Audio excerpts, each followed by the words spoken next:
Good morning, everyone. Good morning, friends of Lucy. My name is Julia Chanseren, and I am here this morning joined by Albert, who is the CEO of BeamAndGo. And I have invited him to talk to us in our channel because we basically work for the same people, which are very entrepreneurial Filipinas abroad. And so I was just curious to hear more from Albert about his company and his journey, and especially like why what he does every day at Beam and Go is so important. So hi Albert, thanks for joining us. Hey, good afternoon at your time in Sacramento, the U.S. It's early morning, 9 o'clock in the Philippines, and I'm really happy to be invited in your show in Lucy. We do have the same mission of trying to help restore and uplift the lives of overseas Filipino workers, and I'm really happy today to share more about Beam and Go, how we started, and our joint mission and what we aim to do in the coming years. Lovely. So before we jump right into that, I know that you actually worked in Singapore and you've had like many different jobs before you got to Beam and Go. So what has been like your personal experience with overseas workers and with the whole concept of really just people moving to work in a different country? Oh, that's a very good question. For myself, when I first started, that was like what, more than 16 years ago after I graduated. I was working in the corporate setting here in the Philippines and also in a number of multinational companies like banking sector in particular, where I moved from, a communications role to, you know, uh, corporate investing, and I also moved to like treasury. But then I realized that the I guess the salary that at that time that I was drawing wasn't really enough for me to uplift or upgrade myself, and therefore there was really a big push for me to look for quote unquote greener pastures or Mhm. better work opportunities. And I would say Mhm. a lot of Filipinos also share that same sentiment. Like, in where they're at, living in the province, it's not enough. So that's why they ended up looking for better work abroad. Like many Filipinos, I actually took that leap of faith back in January of 2011. I moved to Singapore, Wow. and in Singapore, I was able to find and land a job after about a month and a half of looking for a job. Then that's where I actually began my journey in as an overseas Filipino worker, where I stayed about 4.5 years there in a nonprofit organization helping children and youth. And that's where I actually saw Julia, like the problems of many Filipinos, and not just Filipinos, but there's so many other migrant workers working in Singapore. It's like a melting pot, Mhm. and that was like an eye opener for me to see like, oh, this remittance industry where they send money, cash every month to the family member and trying to support their family is just a standard thing for them on a Sunday after they get their pay. And then That's right. they will go to Lucky Plaza, they will go to Mustafa, they will go to different parts of Singapore. They're like communities. Lucky Plaza, you see more Filipinos. Mustafa, you see other like nationalities there. So there's like congregations of like migrant workers that would send money to their host country to support their family members. And yeah, that was my life for 4.5 years. And that was quite interesting because I saw also the pain points. And you would know, like, some of them have problems with their family, relationships, etc.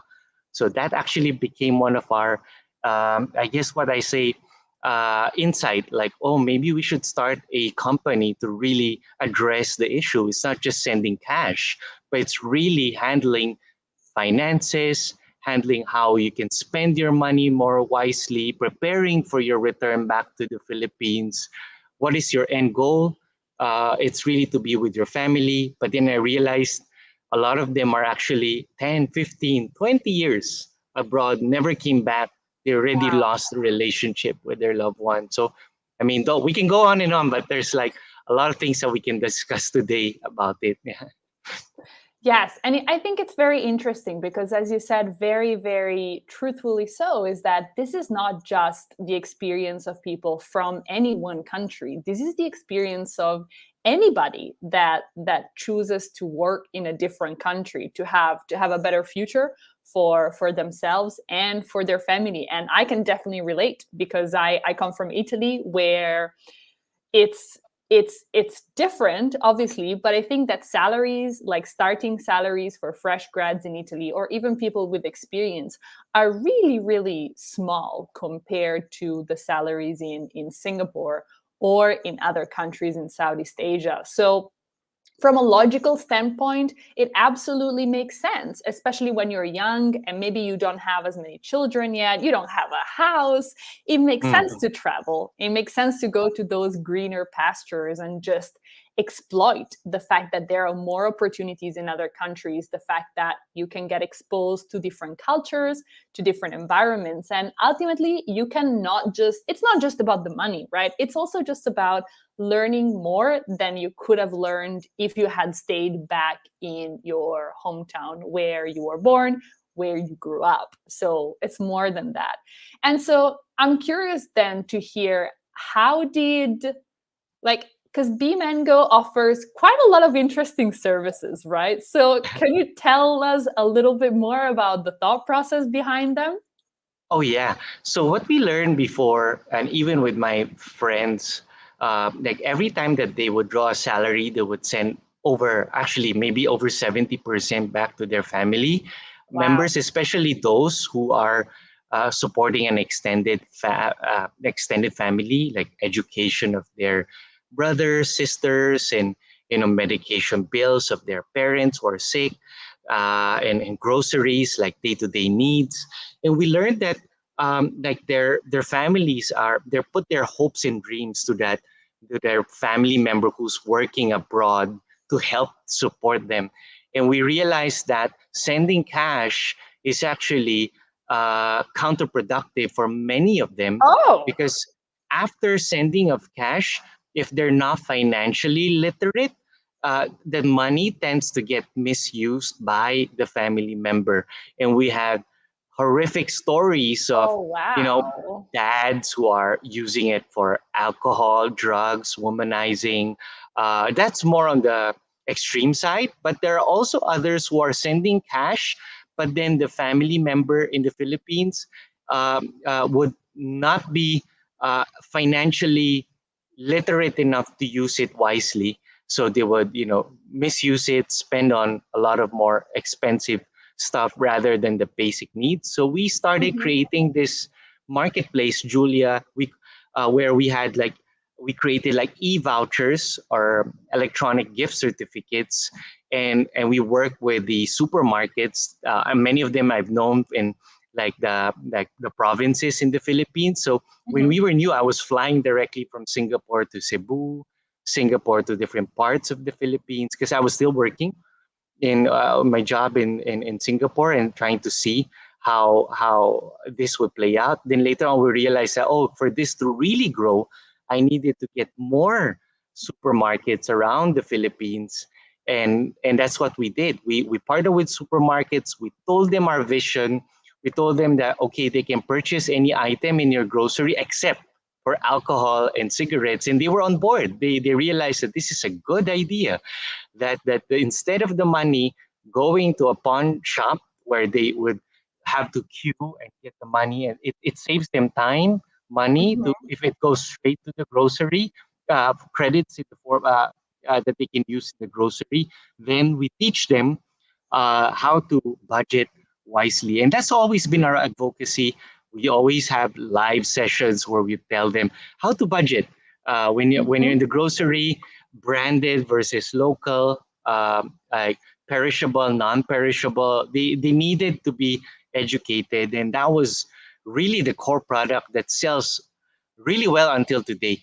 Of course, later on we started to add other products as demand from the customers on delivery of rice We did that. Mm-hmm. Like rice, 25, 50 kilos of rice. We started to deliver it door to door nationwide in the Philippines.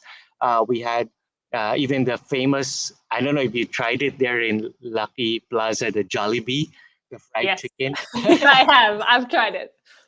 Yeah. So and a lot of Singaporeans actually like the fried chicken of Jollibee. For some reason, they also love it. So we started to add these like celebrations that the overseas Filipino can surprise their family members.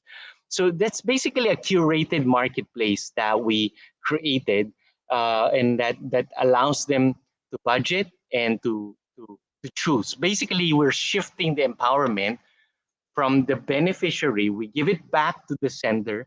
So the sender, as a mom, a lot of them are women, still Mm-hmm. has very good control and relationship with their children. Because some of their children, it's like, mom, you're always just sending money, but we want you to be around and we want you to be present in our lives. So, but at least this tool that we created allows the mom to really have that rapport established with their family. So there.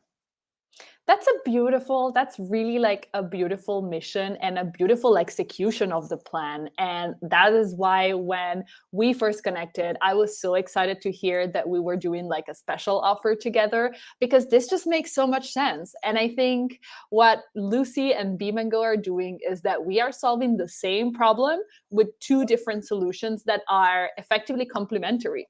Because how we thought about it is, well, we know that about 50% of women in the whole of Southeast Asia are either unbanked, which means that they don't have a bank account that has their name on it. And as we know, this creates many, many problems when it comes to relationships and when it comes to independence and when it comes to managing the household budget and some of the issues that you mentioned. It's also something that we came across in our own research. And then another 26% of women in Southeast Asia are instead underbanked. So maybe they have a bank account or they have a mobile wallet or something similar, but they just don't have enough access to other financial services like investing or like loans or insurance. So all those other tools that allow you to either protect your wealth or grow your wealth. And so, our solution was, well, let's try and fix that. Let's make it super easy for every woman in Singapore for now, but we're going to launch internationally soon as well. So let's make it super easy for every woman to have a bank account to her own name. And let's start from there. Let's give people not credit cards, debit cards that they can use online without the fear of scams, without the fear of being cloned.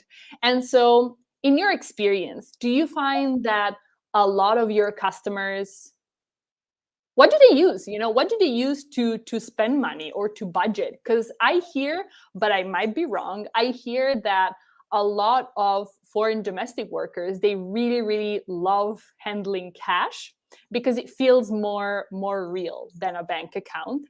And I also know that some traditional banks are not exactly super favorable in terms of rates and in terms of offerings that they have. Correct. What's your opinion or what's been your experience? First of all, a lot of women are really excluded from the financial system, Mm-hmm. and because probably when the banks created their products, it was really too intimidating to really connect with a lot of the migrant workers. So that alone is a huge stumbling block that I would say, especially before. Now it's gotten a lot better in Singapore, but in Mm-hmm. other countries, it's like it's hard, right, for them. Like in Singapore, they're now required to have a bank account. They're being taught how to do it. But decades ago, it was really difficult for them to even open a bank account and understand, right, the language that is very formal. But then these helpers wanted to be more, you know, down to earth, that you can connect with them easily, right? So that's a major stumbling block. Secondly, so intimidation is one, and I did Mm-hmm. my research too, like with our research team. That is one thing that actually came out. They find it very intimidating and not so friendly, right? So everybody's so formal in the bank, and like if they ask questions, like they're afraid that they might think it's not a smart question that they're asking. So they Mm-hmm. would rather walk away. Second is like there are a lot of them also because the salary that they're drawing is not enough. They end up becoming victims of loan sharks, right? So Yes, they would get a these huge issue. super unfavorable terms, like they can get locked in for like a year and a half. Their passports get stolen, and it's like it's an endless cycle for them just to be able to. All they wanted was like either a home renovation or education of their family, their son or daughter, right? So to pay for it, so it's hard for them, and they've been victims of that, and because they're not aware of maybe before there weren't many options, but now if there are options to really help them do it the formal way, that's equitable loan for them, then it's a lot better, right? But education and awareness is still an issue that I see until this day. Even with a plethora of options available, they get so distracted and they want something that's easy and quick. So Yes. so so easy and quick could be through a loan shark, but then you can get, you know, scam through that, right? So the third thing that I see is how to make the money grow for them. I mean, I myself was I guess we're all victims of the educational system that Mhm. was taught to us for generations. I wasn't really taught how to make money grow for me, but I No. was taught to study well, get high grades, Yep. work in a corporate setting. Yes. But nobody was taught like, oh, put it in these, uh, invest in stocks, equities, and what, make your money grow, combat inflation, and what. But they are not. They're obviously not in that state of understanding the options available for them. I do see some, Julia, in some countries, like some of our customers, these are helpers. I was surprised. Like they're into cryptocurrencies now, and Nice. they're investing. They learn how to stake and get passive income. And if this was actually taught and made available for them a generation ago, they would probably already have their house by now. But at least it's not too late, you know. Like you always need to begin somewhere. So I would say, I guess we're heading in the right direction. Hmm. We just need to like continue the advocacy, spreading awareness, and telling them and understanding what side or how mature they are, so that we can help them grow in, I guess, that their place in terms of investing. Yes, that is so helpful and also so refreshing to hear, because I think especially in Singapore, a lot of the news that we see and a lot of the narrative around domestic workers, it's not always positive, right? Like the media always has a certain angle and how they portray and how they talk about some issues. And it's honestly been great to talk to you because you're giving us a whole other perspective, and also because you've been there yourself, you've gone from the Philippines to Singapore and back, then you know what it's like, and we can trust you.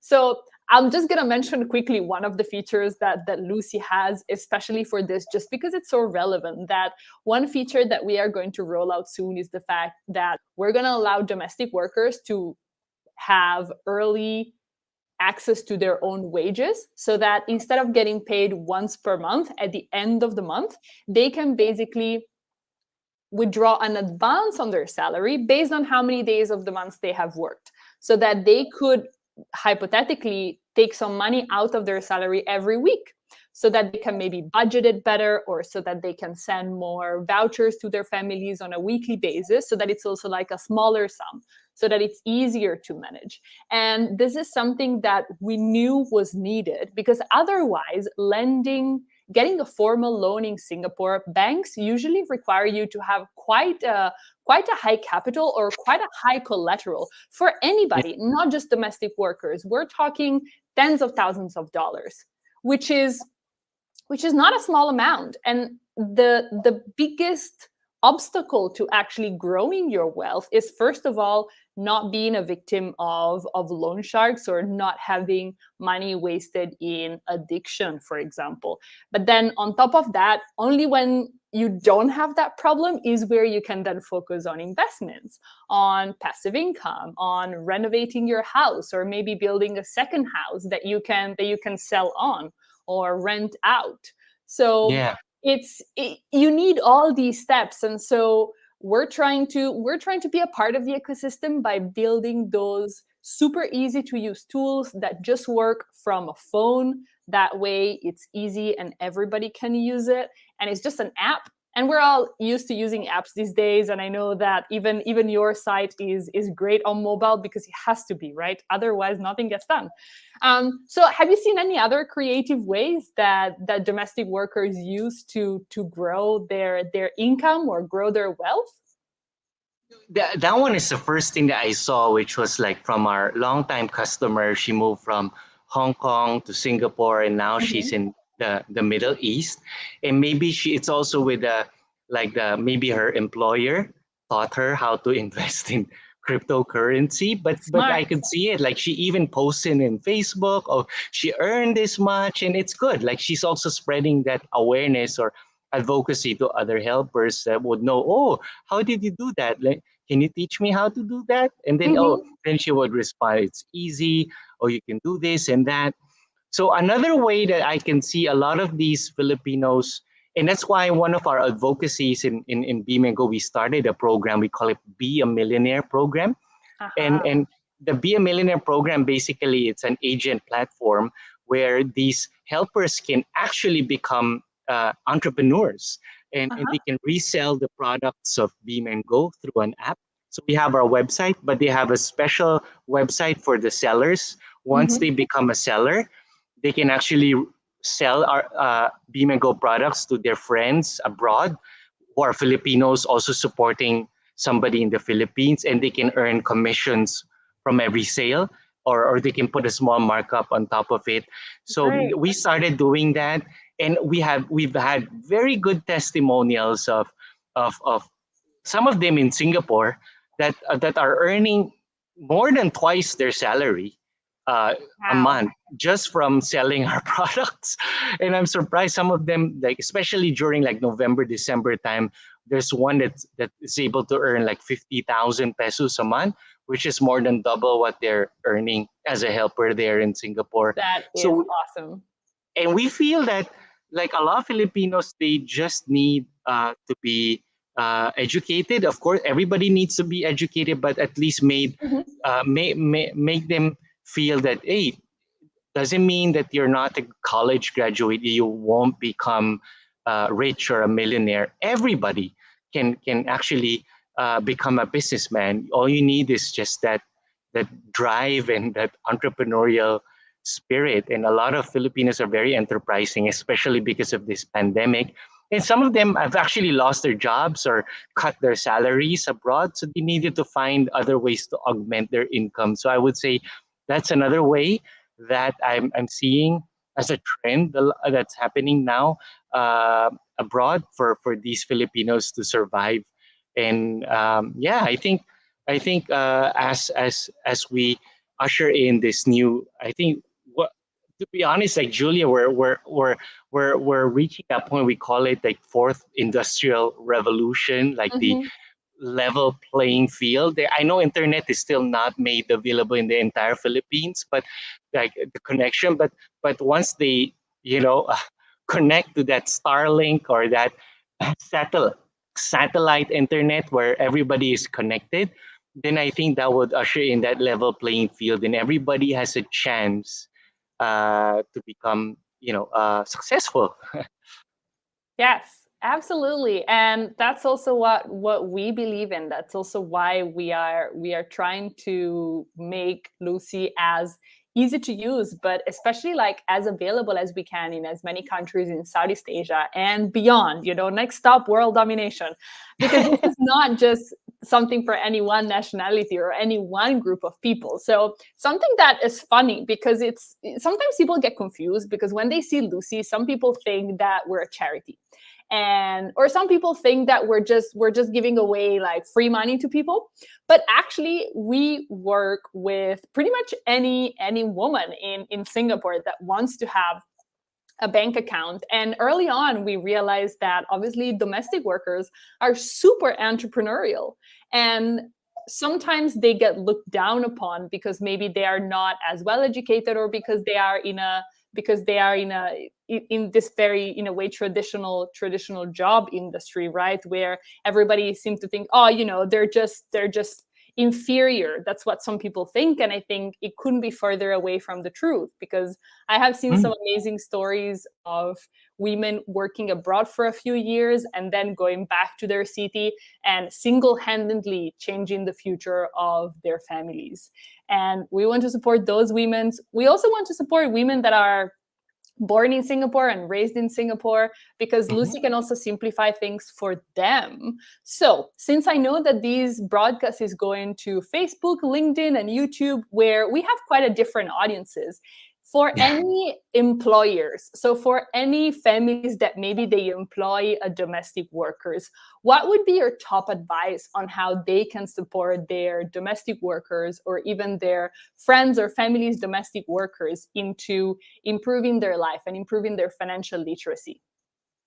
Yeah, I would say like for many of the employers, always try to think that these helpers also need your support, and in whatever knowledge that you have, always be generous and kind in sharing it to them, so that because they also have their lives, you want to support them and make sure that they're successful in one shape or form, and rather than the media might portray these stories of employers not feeding their domestic helpers who get Yes. anorexic and sick. Like there's so many of these stories that came out in the media, but on the flip side, we see a lot of employers that actually do the opposite, which is the good thing. Teach them, uh, try to also treat them like a human being, and as a member of the family, and also offer them healthy food so that they can survive and flourish. And I'd say those are two things that I feel is wealth. Your wealth is both like the financial capacity to support your family, but also your health. Because a lot of these Filipino uh, helpers, they have a very standard American Filipino diet. But when they move to Singapore, they realize, oh, a lot of Singaporeans are very skinny and very health conscious. So they had to adjust to the lifestyle there in Singapore. But then it's actually good, because as a Filipino worker, if you're working overseas, the worst thing that can happen to you is if you fall sick, right? So those are two things I see as important, and that could also be part of your advocacy, which is how to like proper proper nutrition. I would say is another thing that usually it takes a step back, but honestly, like you just look at the standard life expectancy of Filipinos, it's 68 to 70 years old. In Singapore, is 85. So Wow. why? It's because everybody eats rice, breakfast, lunch, dinner, but then it's like double rice. But that's not a sustainable way of living. But there are ways for you to actually change that so that you become healthy for your family as a helper, or as a foreign worker. And I've had these cases, Julia, where my one of my friends before, we used to play basketball, and he actually had a stroke in Singapore, Oh, and he also no. passed away. So I'm not kidding, but also because of the kind of diet, like that actually triggered me to change my diet too. So a lot of horrific stories that I see with better education and knowledge. I think those two are important. Your of course your mental, there's the spiritual side, but on our end, at least on the wealth, I think your wealth could be in two areas that you have very good control over: financial, and also your, I guess, your health in terms of nutrition. Yes, it sounds like the next person that I interview should be like a dietitian or a nutritionist, because you're right, you're absolutely right. If you're not healthy, there is no amount of money that can change that, and there is no amount of money that can fix you. I mean, to a point, right? You can pay for medicines, etc., but to a point. So it's always Yeah. better to just eat more apples, take the stairs, take Oh, the stairs, correct. and just avoid getting sick altogether. I think that is And last very, one, very before I forget, because you have the audience in LinkedIn and audience in other social media platforms, I would say be open to enrolling your employees or these Filipino workers or migrant workers in trainings that can help them upgrade themselves. Mhm. So just be generous, and also a lot of these trainings are free, and you can do it Yes. online, but at least be able to coach and guide them in the right direction. So that should be a main thing for you, and as an employer to see to it that, oh, I'm actually helping these foreign workers be open up and zoom out and see the bigger picture. So there. That is a very nice recommendation, and I think it's only fair that the people that help our families and our teams and offices and colleagues to just basically focus more on our work. It's only, I think, fair that we also give back to them so that they can also improve their lives for the better, because it's not just about earning a salary. At the end of the day, you can earn a salary in many different ways, but there is more to, I feel, to happiness and success than just that. But we, as for Lucy, we're going to keep making sure that those money handling, tracking, spending online with a prepaid card is happening. And then I know that you, from the Beam and Go side, you can take care of making sure that their family doesn't waste all those hard-earned money. So awesome. Thank you. Thank you very much. And I'm happy actually to be interviewed. And it was a wonderful discussion that I had today with you. Thank you, Albert. Thank you. Have a nice day. And we will post a few links in the comments later on. Or if you guys have any questions at all, please feel free to just leave us a comment and then we'll check it out later. Bye. Have a nice